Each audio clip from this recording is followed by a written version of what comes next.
May the words of my mouth and the meditation of my heart be always acceptable to you, O Lord, my strength and my Redeemer. Amen. Please be seated.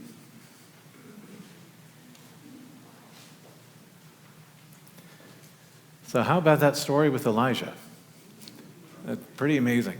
So I'm going to give you a brief recap of who Elijah is so that we can have an understanding of his crisis of faith and how the angels administered to him, and then how God sent him back out onto a mission. So first things first, Elijah. He was in the 9th century before Jesus was born. It's the 9th century before the Common Era. And he was in a divided nation that was at war against itself, and it was having a crisis of its own faith and identity. You can draw whatever parallel you would like to draw at that point. So what happened is, if I can rewind a bit to King David. King David and his son, King Solomon, they took the 12 tribes of Israel and they made them one united kingdom. And shortly after Solomon's death, the 10 tribes of the north rebelled against the 2 tribes of the south and identified themselves with one name called Israel. And the territory to the south referred to themselves as Judea. Israel's capital was in Samaria. Judea's capital is Jerusalem. And over the next 200 years, they are either friends or foes, family or enemies. The curtain opens today on our lesson with a man named King Ahab. He was the king of the northern territories of Israel, and he had abandoned large parts of his faith. In fact, he married a woman named Jezebel. And by the way, that name probably rings a bell with you, and probably not in a good way. And I'd say stick with that tone. Whatever negative tone that bell has, yeah, go with it. So she was from a different territory, and he married her to get into a pact with that country. And along with that marriage came this agreement that her god, named Baal, spelled B-A-A-L, that God would be worshipped alongside Yahweh. Now, if you know anything about the 10 Commandments, the first one, I'm the Lord your God, you will have no other gods but me. There is no way in that setting where you can have one God worshipped alongside or equal to or with Yahweh. It won't work. And what happened was a lot of turmoil. And along with that, Elijah raised up the prophet named Elijah. There is no greater prophet than Elijah. He was the greatest of all. When Jesus refers to the law and the prophets, he's talking about Moses and he's talking about Elijah. Speaking of Jesus, when he went up on the mountain and when he got transfigured, when his clothes became dazzling white, Peter and the rest of them saw him talking with 2 men.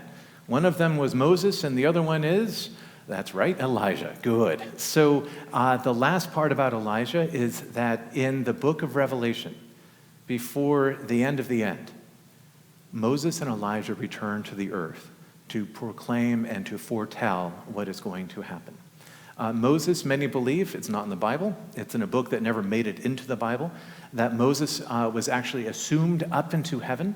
What is in the Bible is that Elijah was raised up to heaven with chariots of fire. And those 2 men then, since they have ascended that way, will also return and tell of the end of the world. Jesus also ascended into heaven.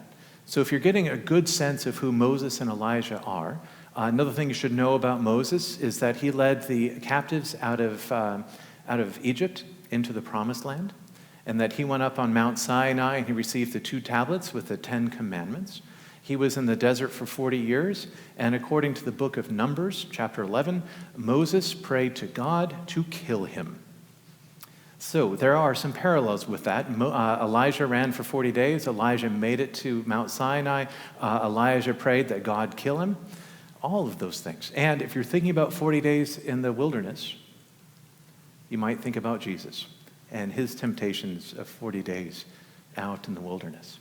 So in amongst all of this, Elijah did amazing things, and he wiped out the prophets, or the supporters, if you will, the political appointees, whatever you want to call it, that supported Jezebel. He undermined and knocked out all of her supporters and all of that. So then she wrote him a letter, "You've done that to my people, I'm going to do this to you." For some reason, with all of the success that Elijah had, with everything he did in the name of God, for some reason this letter from Jezebel scared him. And everything about Elijah leading up to this point, he is fearless. And yet, fear entered him. Some might call that burnout. Some might call that, I've had enough, Lord. I'm tired. I can't do this anymore. If you've ever felt that way, just know the greatest prophet ever, the one who will return to talk about how the world is ending, he felt the way you do. If you've ever been lying there saying, I can't go on, I've had enough, I can't do this anymore, Lord, just take me now, you've got Moses and Elijah with your company. You can say one thing about the Bible. It's real as far as an emotional down sense. It tells you how it is. And they all felt it. And so what happened at that moment is that an angel appeared to Elijah. Remember when Jesus was in the wilderness and the angels were taking care of him? We have a similar thing happening, of course, 900 years before Jesus went through it. And the angel's there, wakes him up, gives him some food. And if you've ever been depressed, you would identify this. You get roused up, you eat some food, and then you fall back asleep, right? Done with the world. And then the angel of the Lord woke him up. The angel of the Lord. There are different angels that do different things. And some would call it a hierarchy. I don't think God has it a hierarchy. I think that different angels have different gifts. There are the angels that are watching over us and protecting us.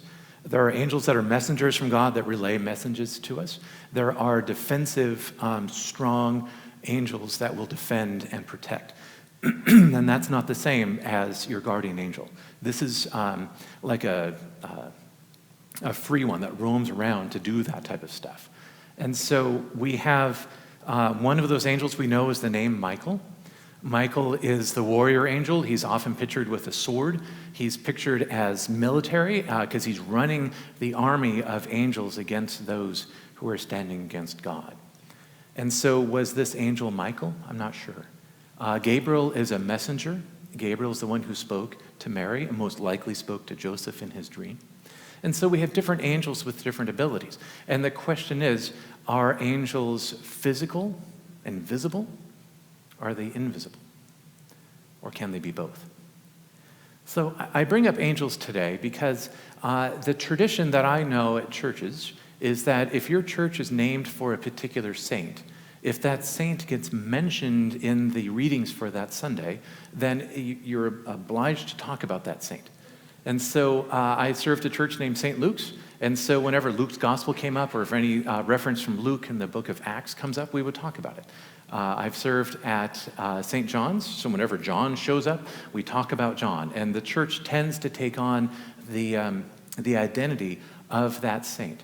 So what do we do when the church named All Angels has a reading about two different angels, and in particular, the angel of the Lord? We should talk about angels. All right, well, good. So here we go. If you said no, I have no other sermon planned, so I did. Just go right to the Nicene Creed. So, angels. They are both, they are like gravity. We can't see them, but we know it's there. It's like air. We can breathe it in, but we can't see it. We know it's there. It's like wind that can move and shake things, that they are present. They are beyond the scope of our seeing. Except, once in a while we do. Ever have that out of the corner of your eye, right? You just like, wait, there was somebody there. That might be an angel. Some say they did. Mystics from years ago would say that that was it. There are other angels that can appear human-like and speak through humans. It happens. And I've had experiences, and I'm not going to tell them all today. I've had several experiences with different angels, some that are visible and some that are invisible.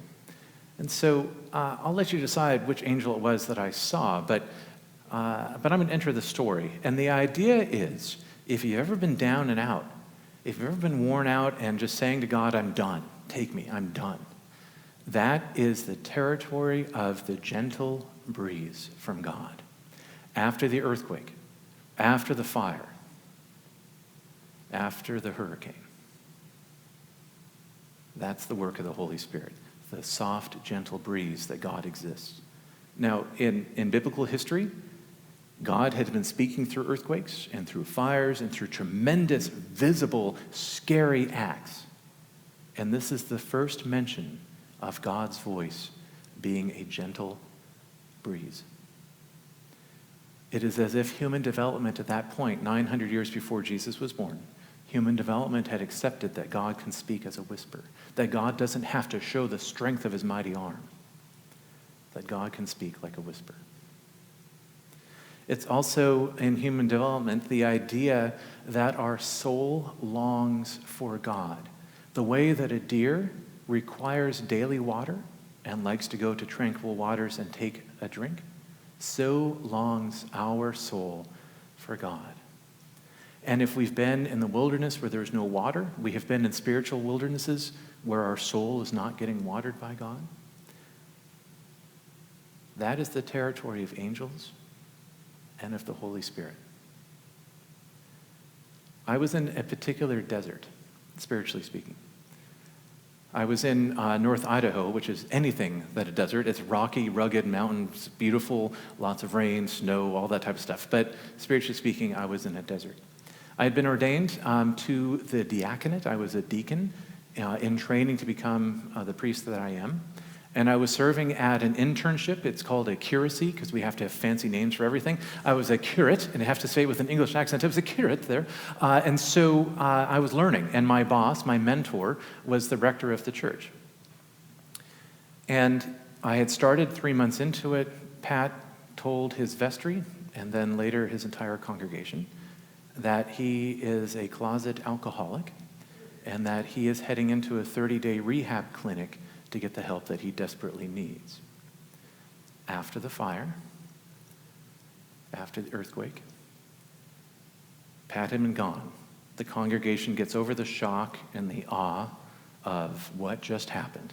What are we going to do? We have this brand new priest. He's not even a priest yet. We're in charge of caring for him, and this monumental thing has happened.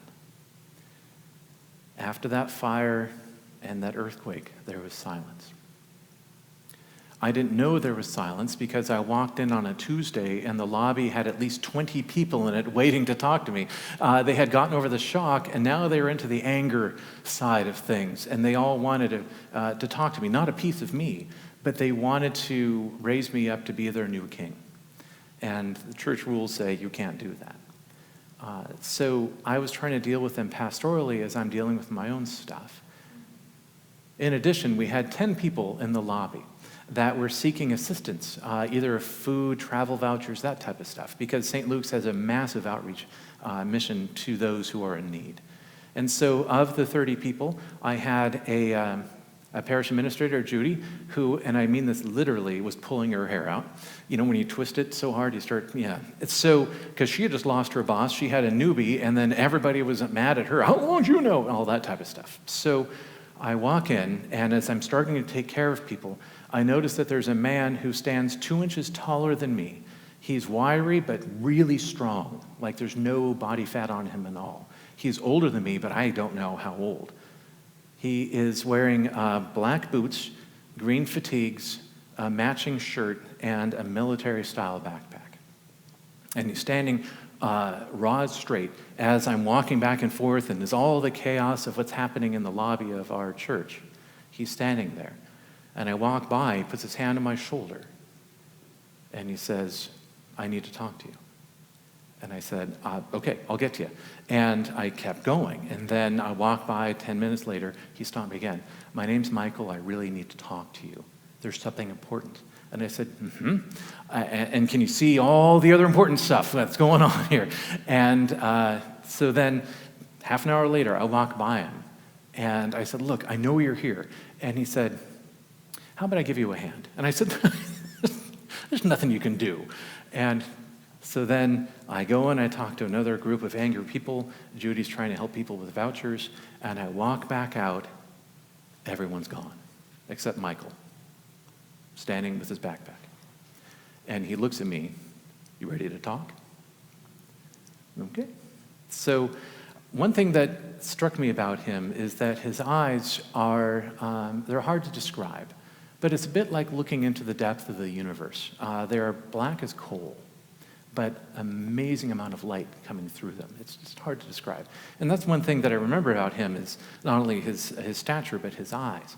And so I sit down with him right there in the lobby because it's now empty. And he takes off his backpack and he says, here's the problem. I was supposed to talk with you earlier, but you were ignoring me. I now have to get to the Greyhound station, and we have passed the amount of time it would take for me to walk. You have to give me a ride to the Greyhound station.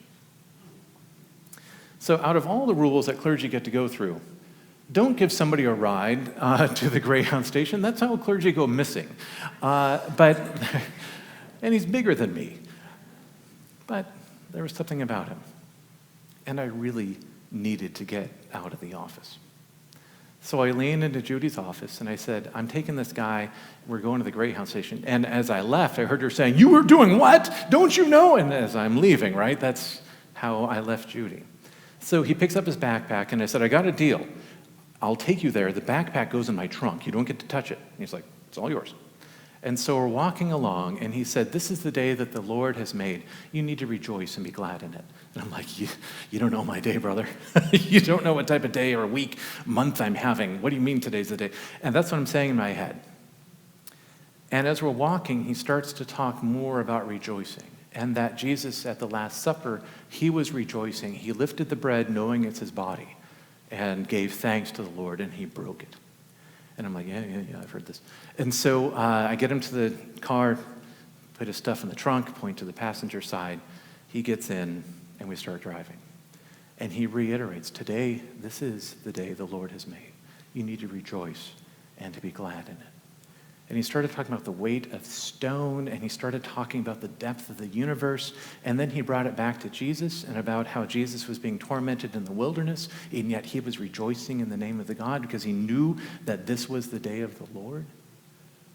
And I'm ignoring him.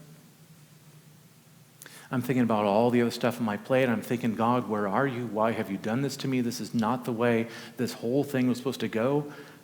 Why did you do that to Pat? Why did you set me up here? And the whole time, he's just jabbering away. Rejoice. Today is the day the Lord has made. Rejoice and be glad in it.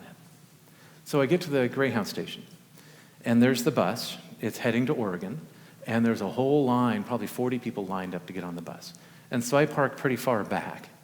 And so I get out of the car, and as they trained, keep him in the car, distance between you. So I got his backpack.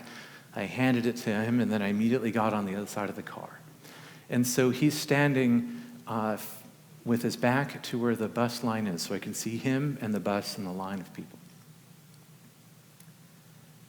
And he said, thank you for the ride. And I said, yeah, you're welcome, you're welcome. And he said, one more thing.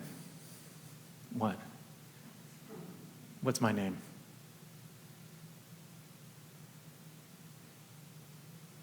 What's my name? He had introduced himself with it. I couldn't remember it. He said, my name is Michael. He raised his hand to bless me, his hand that felt like it was 9 feet up in the air. And suddenly the bus, everything else starts to disappear. And I feel the sense and presence of God's peace coming upon me. I don't remember the words he said. I remember his posture. He blessed me, and I thanked him. And I got in the car, and then I slammed on the brakes. Oh my, was that? And so then I looked out the window. I'm like, I got questions for you, bro. Gone. So I'm driving back, and I'm repeating everything I remember him saying. Every word I'm repeating in my head. I get to the office, and Judy, I walk by her, why did you? And I just ignore her. I go to my office, my computer's already on, and I open up a Word document, and I just start typing as fast as I can to tell you everything I just told you I wrote down, to try to hold on to the message I got from God. After the fire, after the earthquake, after the windstorm, the peace, the gentleness of God. Rejoice. Rejoice. This is the day the Lord has made. On Monday, I was driving to go work out, And I said, today is the day the Lord has made. I will rejoice and be glad in it. Tuesday, I was driving off to a meeting, and I said, this is the day the Lord has made. I will rejoice and be glad in it. Every morning, I start with, today is the day the Lord has made. I will rejoice and be glad in it. God is in charge of all of that. But like Elijah hearing the whisper of God's voice in the wind, the angels who watch over and care for us, as a deer longs for the water, so longs my soul for God. He is made present in times of quietness and stillness, especially after times of heartache and pain and frustration, and times of doing your hardest and not having it be good enough. That's when God shows up. That's when our soul, who longs for God, receives the water. And he asks us to remember, this day is the day of the Lord. Rejoice and be glad in it.